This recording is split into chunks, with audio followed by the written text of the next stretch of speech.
अस्सलाम वालेकुम मोअज़्ज़ज़ ख़वातीन और हज़रात, आपको कहते हैं खुशामदीद। प्रोग्राम हम लोग और मैं हूं अली मुमताज़। नाज़रीन, आज का प्रोग्राम आपके लिए पेश किया जा रहा है गुलिस्तान जौहर कराची से, और अवाम की बहुत बड़ी तादाद यहाँ पर मौजूद है अपनी राय का इजहार करने के लिए। और अवाम अपनी राय का इजहार किस मौजू पे करने जा रही है? मौजू वो है कि जिस पर बार बार हम बात करते हैं लेकिन हमें बार बार बात करनी पड़ती है और करते रहेंगे, वो है बढ़ती हुई कीमतें। हालिया इजाफा कीमतों में हुआ है, CNG की कीमत में इजाफा हुआ, बिजली की कीमत में इजाफा हुआ, और पेट्रोल बम एक दफा फिर हर महीना शुरू होता है एक लफ्ज सुनने को मिलता है कि पेट्रोल बम गिराया जाने का इम्कान है, और वो पेट्रोल बम गिरा दिया जाता है। इस दफा भी पेट्रोल बम गिरा दिया गया। मार्च के महीने का आगाज इसी तरह से हुआ। 97 तक कीमत पहुंच चुकी है फी लीटर पेट्रोल की।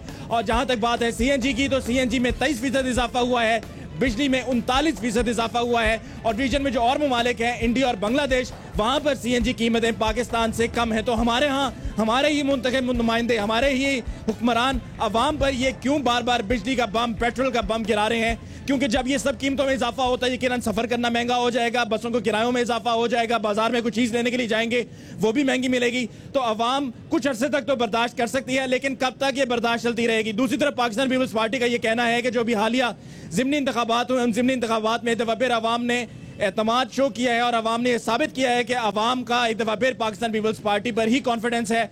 और हो सकता है, पाकिस्तान पीपल्स पार्टी का यही कहना है कि हो सकता है कि अगले जनरल इलेक्शंस में भी पाकिस्तान पीपल्स पार्टी को ही एक दफा फिर कामयाबी हासिल होगी। लेकिन यहाँ ग्राउंड रियलिटी क्या है, पब्लिक क्या इस पर कह रही है, ये हमारा आज का सवाल है, ये हमारा मौजू है। आप भी क्या इससे इत्तेफाक करते हैं कि अब यकीनन वक्त आ चुका है कि आपको अपनी आवाज़ उठानी होगी और खामोशी से चुप करके बैठ कर सहम के ये सब बर्दाश्त करना बहुत हो गया, मजीद बर्दाश्त नहीं किया जा सकता, अगर किया गया तो मजीद हम पिसते चले जाएंगे?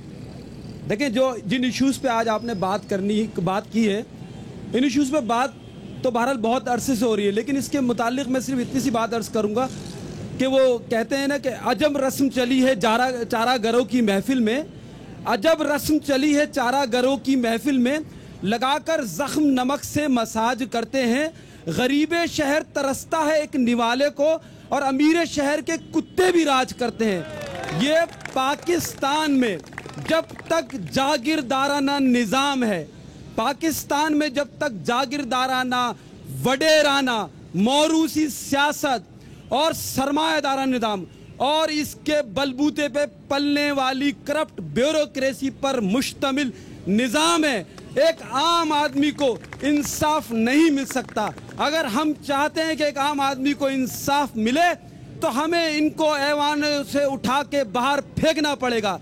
हमें बड़ी उम्मीदें थी कि शायद पीपल्स पार्टी, जो हमेशा से रोटी कपड़ा और मकान का नारा लगाती आई है, शायद वो हमें रोटी कपड़ा और मकान देगी। लेकिन पीपल्स पार्टी ने रोटी कपड़ा मकान तो क्या देती, बल्कि आज एक आम आदमी महंगाई दर महंगाई के उसमें उसके जुल्म के अंदर, उसकी चक्की में जिंदा दरगोर हो गया है, और वो आज रोटी कपड़ा मकान को छोड़कर कफन, कब्र और कब्रिस्तान को तरस रहा है। आज ये बात साबित हो गई है कि पाकिस्तान, अगर चाहते हैं हम कि हम पाकिस्तान रहे, तो जागीरदाराना निजाम को हमें खत्म करना पड़ेगा। जी भाई, इसमें पीपल्स पार्टी के साथ तमाम पार्टीज जो हैं ये हवाम के खूनी हैं, समझे? महंगाई जो खिलाफ कर रहे हैं, जो भी महंगाई बढ़ा रहे हैं, तमाम पार्टीज इसके। अभी उन्होंने जो पाकिस्तान पीपल्स पार्टी की बात की, उसी बात को आगे बढ़ाते हुए पाकिस्तान पीपल्स पार्टी का तो ये दावा है कि अभी जो इंतखाबात हुए हैं, ज़िमनी इंतखाबात हुए हैं, अवाम ने एक दफा फिर उन्हीं को मुंतखब किया है, और अवाम का अभी भी उन पर उसी तरह से एतमाद है कि जिस तरह पहले कभी हुआ करता था। देखिए, एक चीज़, एतमाद कोई भी नहीं है। जहाँ पर भी ये जिस पार्टीज की जहाँ पे अक्सरियत है वहाँ पे धांधलियाँ की जाती हैं, ठीक है? कहीं पर भी कोई इंसाफ से वोटिंग नहीं है, समझे? वहाँ पर जो है, अगर पीपल्स पार्टी की हुकूमत है, पीपल्स पार्टी का एरिया है, तो वहाँ पर जो है वोटिंग जो है बोकस कास्ट की जाती है। हर पार्टीज यही कर रही हैं, अवाम की कोई नुमाइंदगी नहीं हो रही। अवाम की कोई नुमाइंदगी नहीं कर रहा है। मुझे ये बताइए कि अवाम की अगर नुमाइंदगी इसी तरह से नहीं होती रहेगी तो कब तक मामला चलते रहेंगे? मैं तो इन भाई की फ्रस्ट्रेशन से ये सिर्फ इतना कहूँगा कि इस वक्त इस कौम को जागने की ज़रूरत है, और ये बात सब कैसे जागेगी ये कौम? वो जागने का सिर्फ एक ही कुलिया है कि कागो उम्रा के दरो दीवार को हिला दो, मेरी दुनिया के गरीबों को जगा दो। इनको चाहिए कि बजाय इस फ्रस्ट्रेशन से जो ये समझ रहे हैं, इन्हें ये जानना चाहिए कि इनके हुकूक कौन सल्ब कर रहा है, वो कौन सा तबका इशराफिया है जो इनके हुकूक को सल्ब कर रहा है। आप ये हम तमाम अवामुल नास इस बात को बखूबी जानते हैं कि इस तबका अशराफिया ने इस मुल्क की दरो दीवार को हिला के रख दिया है। करप्शन का अफरीत इस मुल्क में इतना इस कदर सराहियत कर चुका है कि आज आम आदमी अपनी बुनियादी ज़रूरियात के हुसूल से ही भी महरूम हो चुका है। ठीक है, लेकिन मुझे ये बताएं कि जो कीमतों में इजाफा हो जाता है इससे आप किस हद तक मुतासिर होते हैं? क्योंकि शायद, बल्कि अगर कहा जाए तो गलत नहीं होगा कि यकीनन हुक्मरानों को ये लगता है कि हमने कभी 3 रुपए बढ़ाए, कभी 4 रुपए बढ़ाए, कभी 5 रुपए बढ़ाए, हम 10 रुपए भी बढ़ा देंगे तो अवाम का शोर जो है वो 10 रुपए बढ़ाने पे 10 दिन होगा, 4 रुपए बढ़ाने पे 4 दिन होगा, उसके बाद अवाम जो है वो आराम से खामोशी से बैठ जाएगी और कुछ नहीं करने वाले। भाई कीमतें बढ़ाने से आप आम आदमी से पूछें कि जिसके घर का बजट 3,000 रुपये था वो 3 गुना प्लस हो जाता है, वो चला जाता है 3 गुना प्लस होने के बाद उसके बजट के ऊपर इतना मुतासर होता है कि वो अपने ना बच्चों को सही एजुकेशन करा सकता है, ना सही उनकी तरबियत कर पाता है, ना सही उनको कपड़े लत्ते पहना पाता है। हुकूमत का इससे कोई सरोकार नहीं है कि आम आदमी के क्या मसाइल हैं। हुकूमत तो ये देख रही है कि हुकूमत अपने किस तरह, जो अभी हालिया सेनेट के इलेक्शन इस बात का सबूत हैं कि तमाम पार्टियों ने जिस तरह सीटों की खरीदो फरोख्त की है वो तमाम लोग, मेरा ख्याल है जो भी नेट यूज़ करता है, जो अखबार पढ़ता है, वो जानता है और समझता है। लेकिन वाहिद एक आइडियोलॉजी है जिसके अंदर किसी किस्म की कोई करप्शन नहीं हुई, कोई एक सीट के लिए पैसे नहीं दिए गए। ये तमाम लोग जानते हैं कि वो आइडियोलॉजी किसकी है। यानी कि ये सीटों का भी जो है ये सौदा होता रहा है, पहले भी होता रहा है, सेनेट में एक दफ़ा फिर वाजे हो गया है। जी भाई, ये कहना चाहता हूँ कि ये अंकल ने जो बात बोली मैं इससे बिल्कुल मुत्तफिक नहीं हूँ। सही, ये पॉलिटिकल पार्टीज़ को ब्लेम करें कि पॉलिटिकल पार्टीज़ की वजह से इस तरह प्रॉब्लम्स आती हैं, फला पार्टी ने ये किया, फला पार्टी ने वो किया। ये पार्टीज़ को क्यों देख रहे हैं? ये तवक्का पार्टी से क्यों नहीं? ये आम इंडिविजुअल शहरी से ये इस तरह क्यों नहीं बोलते कि भाई हम खुद कुछ करें? एक हम अपना माइंड सेट करें कि हमें कुछ करना होगा। अगर पेट्रोल की प्राइसेस अगर बढ़ती हैं, ठीक है, ओके, बढ़ती हैं, अब आप गवर्नमेंट को कोसते रहेंगे कि गवर्नमेंट ने ये किया, गवर्नमेंट ने वो किया। आपको पता है 4 साल में गवर्नमेंट ने कुछ भी नहीं किया। अब भी आप एक्सपेक्ट करेंगे गवर्नमेंट को चाहिए कि ये करे, गवर्नमेंट को चाहिए कि वो करे। आप खुद एक सोच रखें, आपको चाहिए कि आप जो है पेट्रोल नहीं डलवाएं। आप ये नहीं कि ये आप गाड़ियाँ चला रहे हैं, आप इनकी शॉप्स तोड़ें, ये नहीं करना भाई, हमें ये बिल्कुल नहीं करना। हमें पाकिस्तान अच्छा चाहिए। हम ये क्या करते हैं, टायरें जलाते हैं और सब कुछ ये तोड़ फोड़ शुरू कर देते हैं। हमें ये नहीं करना। हमें चाहिए जैसे पेट्रोल की कीमतें हाई हो गई, ठीक है, पेट्रोल की कीमतें हाई हो गई तो पेट्रोल आप डलवाना बंद कर दें, छोड़ दें। ये होती है स्ट्राइक। इस तरह की स्ट्राइक नहीं होती है। ठीक है, पेट्रोल डलवाना छोड़ दें। जी, आप भी ये कहेंगे कि क्या पेट्रोल डलवाना छोड़ दें, सीएनजी महंगी हो जाए तो सीएनजी गाड़ियों में डलवाना छोड़ दें, या अगर बिजली की कीमतों में इजाफा हुआ है, अब जिस तरह 39% इजाफा हुआ है, तो हम बिजली इस्तेमाल करना छोड़ दें? देखिए, मसाइल तो हैं, लेकिन मसाइल नौइयत के एतबार से मसाइल की वजूहत और नौइयत क्या हैं, ये सबसे अहम सवाल है। तो दुनिया में मसाइल ज़्यादातर जो होते हैं वो इंतज़ामी तौर पर होते हैं, हुकूमती सतह पे जो मसाइल होते हैं। लेकिन बदकिस्मती से इस मुल्क में, पाकिस्तान में, जो मसाइल की नौइयत है वो रियासती मसाइल हैं, जो वो अदवार रहे हैं, जो डिक्टेटरशिप के वो अदवार रहे हैं कि जहाँ पर डेमोक्रेटिक प्रोसेस को चलने ना दिया गया।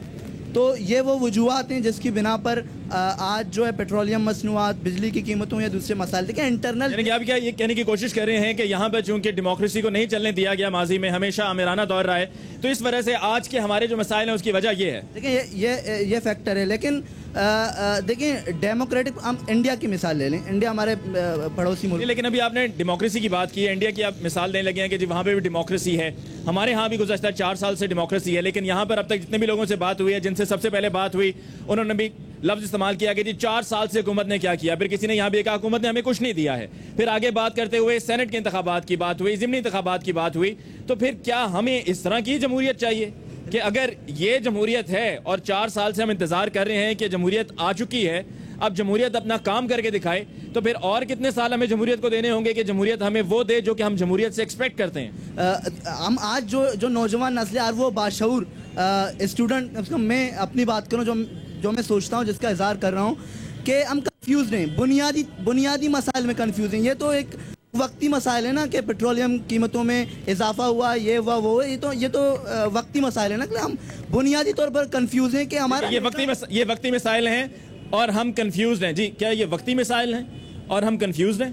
नहीं, ऐसा कुछ नहीं है। वक्ती मसाइल और हम कंफ्यूज और ये ऐसी कोई बात नहीं है। बात सारी ये है कि हमारे अंदर, हर शहरी के अंदर जो है वो एक शऊर रखता है, हर शहरी एक शऊर रखता है, उसको पता है कि क्या अच्छा है और क्या बुरा है। तो जो चीज़ें अच्छी हैं उन चीज़ों को जो है चाहिए कि उनको जो है अपनाएं, और जो चीज़ आपको बुरी नज़र आ रही है उसके बारे में बोलें, बताएं, बल्कि ये नहीं कि आप उसके बरअक्स ये करें कि आप जो है स्ट्राइक कर रहे हैं। चलिए आप ही बता दीजिए कि आपकी नज़र में आपके लिए क्या अच्छा और क्या बुरा है। हमारी नज़र में ये चीज़ अच्छी है कि जो वडेराना, जो जागीरदाराना निज़ाम है उस निज़ाम को ख़त्म किया जाए और एक अननोन आम शहरी जो है, जो हमारे अंदर से जो है निकल कर वो हमारे मुंतखब होकर सामने आए, जो हमारे मसाइल को समझता है, मतलब हमारे साथ जब रहता है तो हमारे मसाइल को समझता है, वो जो है आगे आए और आगे आके वो MPA बने, MNA बने, तो जाहिर है उसने वो सारे मसले जो है कुछ झेले हुए होंगे, उसको पता होगा, वो आसानी से हमारे मसाइल जो है हल करेगा और इससे जो है पाकिस्तान खुशहाल होगा। तो क्या मौजूदा जमहूरियत को मुस्तरद करते हैं? नहीं, मौजूदा जमहूरियत जो है, जमहूरियत बेसिकली जो है, जमहूरियत का जो मतलब है वो ये, उसका जो मतलब है वो ये है कि government for the people and by the people. लेकिन मसला यहाँ पर ये नहीं है। मसला ये है कि 35 करोड़ रुपए में जो है सेनेट में सीटें बिकी हैं। ये जमहूरियत है, इसको जमहूरियत नहीं कहते। ठीक है, आप सौदेबाजी को मुस्तरद करते हैं। भाई ये बताइए कि क्या आप भी ये राय रखते हैं कि ये जो सौदेबाजी करने वाले सियासतदान हैं, अगले इंतखाबात में जब ये दोबारा से आपके पास आएंगे बतौर उम्मीदवार वोट लेने के लिए, तो आप इनके माजी को ज़हन में रखते हुए कि कब इन्होंने सौदाबाजी की थी, सिर्फ बर्तरी हासिल करने के लिए आप उनकी सौदाबाजी की बुनियाद पर आप उनको दोबारा वोट ही नहीं देंगे? नहीं, हम तो वोट नहीं देंगे उनको दोबारा सौदाबाजी पे, दोबारा उनको वोट नहीं देंगे। हम तो उसको ही देंगे जो मतलब आवाम के लिए काम कर रहा हो, आवाम की खिदमत कर रहा हो, उसको ही देंगे हम तो। अवाम की खिदमत, क्या अवाम की खिदमत होगी? सियासतदानों का ये भी कहना है जी अवाम कहती है खिदमत खिदमत खिदमत। इनको पता भी है कि खिदमत क्या होती है, इनको तो ये भी मालूम नहीं है कि खिदमत क्या होती है, और ये कभी खुश भी नहीं हो सकते, कभी ये मुतमईन भी नहीं होंगे, हमेशा यही कहते रहेंगे हम मर गए, हम लुट गए, हम बर्बाद हो गए। सही, हाँ, ये तो आपने बिल्कुल सही कहा। आवाम की जो खिदमत ही करेगा उसी को हम सपोर्ट करेंगे। यही तो बताइए ना, अवाम की खिदमत कैसे होगी? अवामी खिदमत क्या है? अवामी खिदमत यही है कि लोगों के जो मसले मसाइल हैं उनको हल किया जाए और लोगों के लिए तमाम चीज़ों में आसानियाँ पैदा की जाए। यानी कि जो उनको रोज़ाना की जो इस्तेमाल की चीज़ें हैं और जो उनके लिए बहुत आसानियाँ पैदा कर दें, ताकि वो अपनी ज़िंदगी तो कम से कम खुशहाली से और जो ना दूसरे मसले मसाइल पे ना इतना वो सोच सकें, ज़िंदगी अपनी खुशहाली से गुजारे। नाज़रीन, इस मौके पर हम लेते हैं ब्रेक के बाद जब हम लौट कर आएंगे तो हम यहीं से गुफ्तगू को आगे बढ़ाएंगे कि हुकूमत की जब बात हो रही है कि हुकूमत आवाम के मसाइल, आवाम की ज़रूरियात को समझे, आवाम को आवाम के हकूक़ दे, तो हुकूमत का, हुक्मरानों का ये कहना है कि अब अगर हम यहाँ पर पेट्रोलियम मसनूआत की कीमतों में इजाफे की बात ले लें तो उनका ये कहना है कि जब हमें पेट्रोल मिलेगा ही महंगा तो हम कैसे सस्ता दे सकते हैं? महंगा मिल रहा है तो लिहाजा आगे महंगा दिया जा रहा है। इस पे क्या लोग इससे इत्तेफाक करते हैं या नहीं करते, इस पर बात होगी एक ब्रेक के बाद। आप इतना घर के चक्कर के अंदर फंसे हुए होगे, आप अपने घर के मसाइल में फंसे होगे। घर को ऑन कर देना तो इस पाकिस्तान को भी ऑन करें, ये पाकिस्तान भी आपका घर है। इतने सारे लोग खड़े हैं, मैं सबको चैलेंज करता हूँ, कोई निकलने को तैयार है? गोलियां भी खाएंगे, ये अपने आप को भी जलाएंगे, घर भी जलवाएंगे, गाड़ी भी जलाएंगे, लेकिन इनको दूसरा कैश करा लेगा। हमारी मिसाल ये है कि हम वो डालडे के टीन हैं जो जितने जल्दी गर्म होते हैं उतने जल्दी ठंडे भी हो जाते हैं।